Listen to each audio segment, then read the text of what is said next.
Little Women by Louise May Alcott. Chapter 7. Amy's Valley of Humiliation.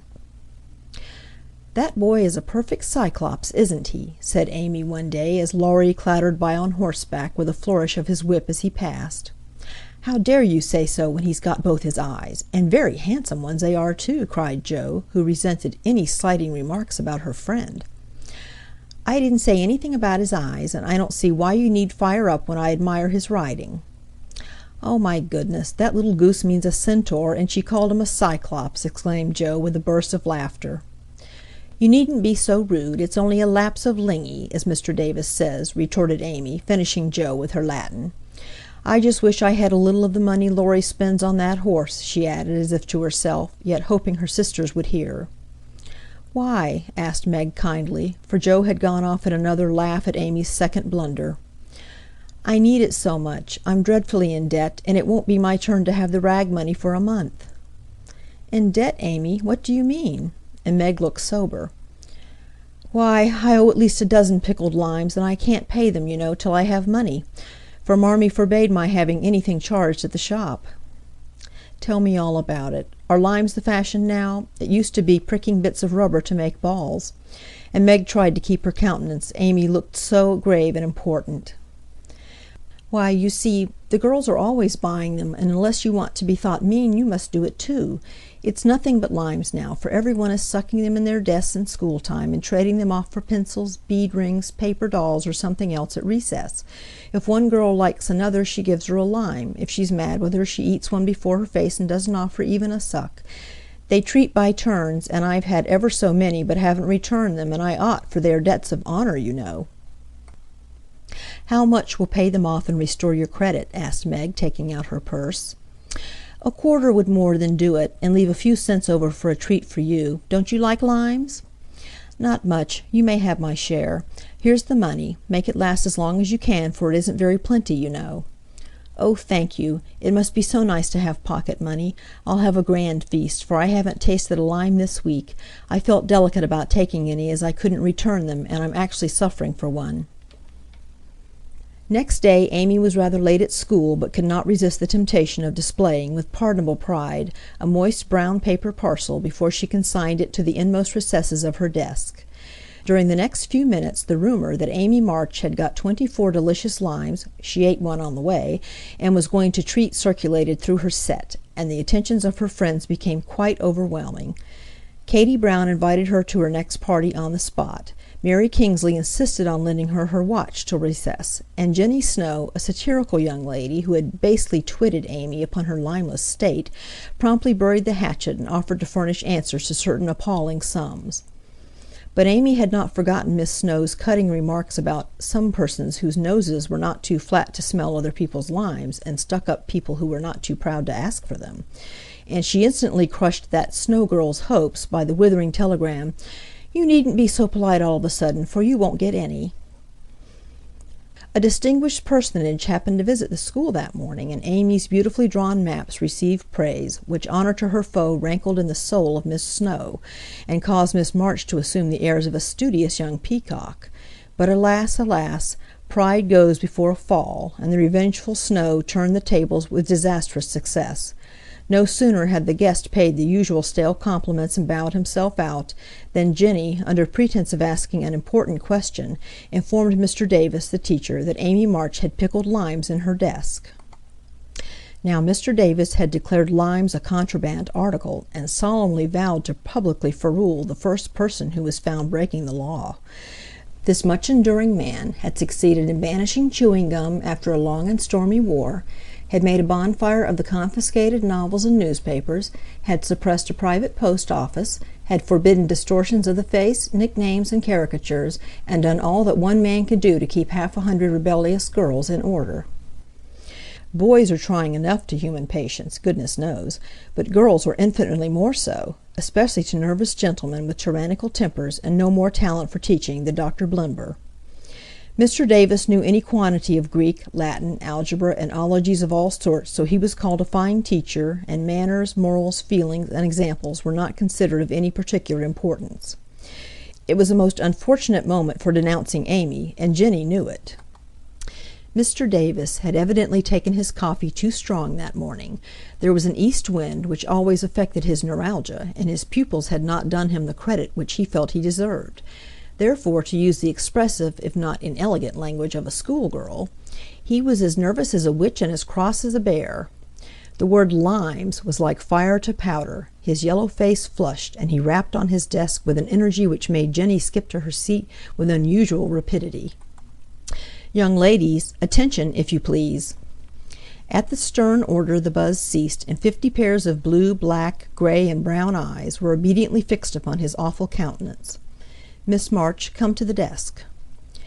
Amy rose to comply with outward composure, but a secret fear oppressed her, for the limes weighed upon her conscience.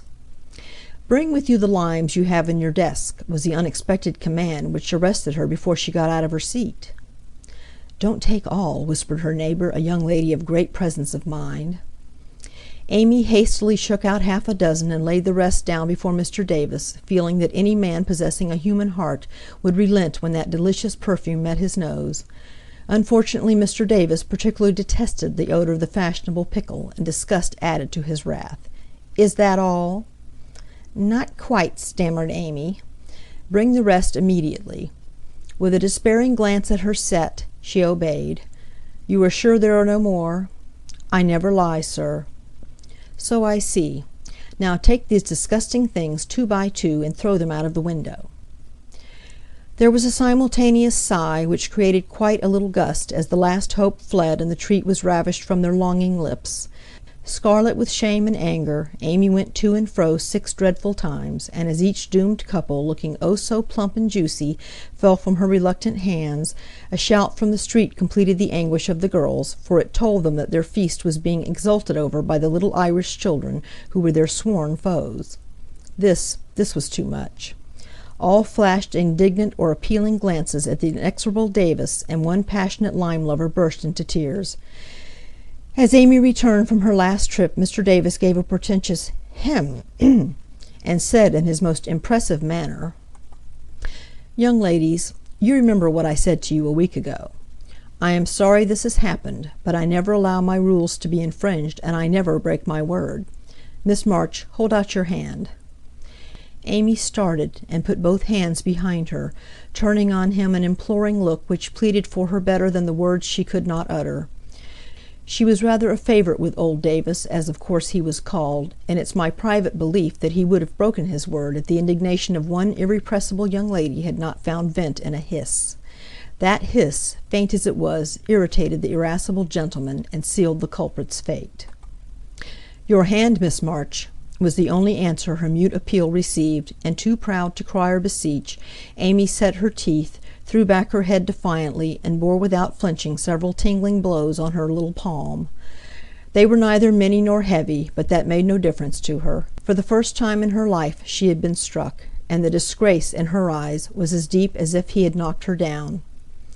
"You will now stand on the platform till recess," said Mr. Davis, resolved to do the thing thoroughly, since he had begun. That was dreadful. It would have been bad enough to go to her seat and see the pitying faces of her friends, or the satisfied ones of her few enemies, but to face the whole school, with that shame fresh upon her, seemed impossible, and for a second she felt as if she could only drop down where she stood and break her heart with crying. A bitter sense of wrong, and the thought of Jenny Snow, helped her to bear it, and taking the ignominious place, she fixed her eyes on the stove funnel above what now seemed a sea of faces, and stood there so motionless and white that the girls found it hard to study with that pathetic figure before them. During the 15 minutes that followed, the proud and sensitive little girl suffered a shame and pain which she never forgot. To others it might seem a ludicrous or trivial affair, but to her it was a hard experience, for during the 12 years of her life she had been governed by love alone, and a blow of that sort had never touched her before. The smart of her hand and the ache of her heart were forgotten in the sting of the thought, "I shall have to tell at home, and they will be so disappointed in me." The 15 minutes seemed an hour, but they came to an end at last, and the word "recess" had never seemed so welcome to her before. "You can go, Miss March," said Mr. Davis, looking, as he felt, uncomfortable. He did not soon forget the reproachful glance Amy gave him, as she went, without a word to anyone, straight into the anteroom, snatched her things, and left the place forever, as she passionately declared to herself. She was in a sad state when she got home, and when the older girls arrived, some time later, an indignation meeting was held at once. Mrs. March did not say much, but looked disturbed, and comforted her afflicted little daughter in her tenderest manner. Meg bathed the insulted hand with glycerin and tears. Beth felt that even her beloved kittens would fail as a balm for griefs like this. Joe wrathfully proposed that Mr. Davis be arrested without delay, and Hannah shook her fist at the villain, and pounded potatoes for dinner as if she had him under her pestle. No notice was taken of Amy's flight, except by her mates, but the sharp-eyed demoiselles discovered that Mr. Davis was quite benignant in the afternoon, also unusually nervous. Just before school closed, Jo appeared, wearing a grim expression as she stalked up to the desk and delivered a letter from her mother, then collected Amy's property and departed, carefully scraping the mud from her boots on the doormat, as if she shook the dust of the place off her feet. "Yes, you can have a vacation from school, but I want you to study a little every day with Beth," said Mrs. March that evening. "I don't approve of corporal punishment, especially for girls. I dislike Mr. Davis's manner of teaching, and don't think the girls you associate with are doing you any good, so I shall ask your father's advice before I send you anywhere else." "That's good. I wish all the girls would leave and spoil his old school. It's perfectly maddening to think of those lovely limes," sighed Amy, with the air of a martyr. "I am not sorry you lost them, for you broke the rules, and deserve some punishment for disobedience," was a severe reply, which rather disappointed the young lady, who expected nothing but sympathy. "Do you mean you are glad I was disgraced before the whole school?" cried Amy. "I should not have chosen that way of mending a fault," replied her mother, "but I'm not sure that it won't do you more good than a bolder method. You are getting to be rather conceited, my dear, and it is quite time you set about correcting it. You have a good many little gifts and virtues, but there is no need of parading them, for conceit spoils the finest genius. There is not much danger that real talent or goodness will be overlooked long, even if it is. The consciousness of possessing and using it well should satisfy one, and the great charm of all power is modesty." "So it is," cried Laurie, who was playing chess in a corner with Jo. "I knew a girl once who had a really remarkable talent for music, and she didn't know it. Never guessed what sweet little things she composed when she was alone, and wouldn't have believed it if anyone had told her." "I wish I'd known that nice girl. Maybe she would have helped me. I'm so stupid," said Beth, who stood beside him listening eagerly.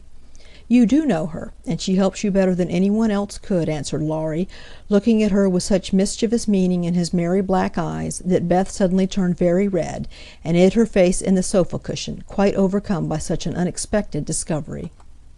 Jo let Laurie win the game to pay for that praise of her Beth, who could not be prevailed upon to play for them after her compliment. So Laurie did his best and sang delightfully, being in a particularly lively humour, for to the Marches he seldom showed the moody side of his character.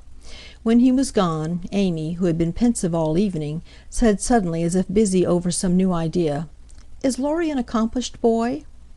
"Yes, he has had an excellent education, and has much talent. He will make a fine man if not spoiled by petting," replied her mother. "And he isn't conceited, is he?" asked Amy. "Not in the least. That is why he is so charming, and we all like him so much." "I see. It's nice to have accomplishments and be elegant, but not to show off or get perked up," said Amy thoughtfully. "These things are always seen and felt in a person's manner and conversations, if modestly used, but it is not necessary to display them," said Mrs. March. "Any more than it's proper to wear all your bonnets and gowns and ribbons at once, that folks may know you've got them," added Jo, and the lecture ended in a laugh. End of Chapter 7. Recording by Leanne Howlett.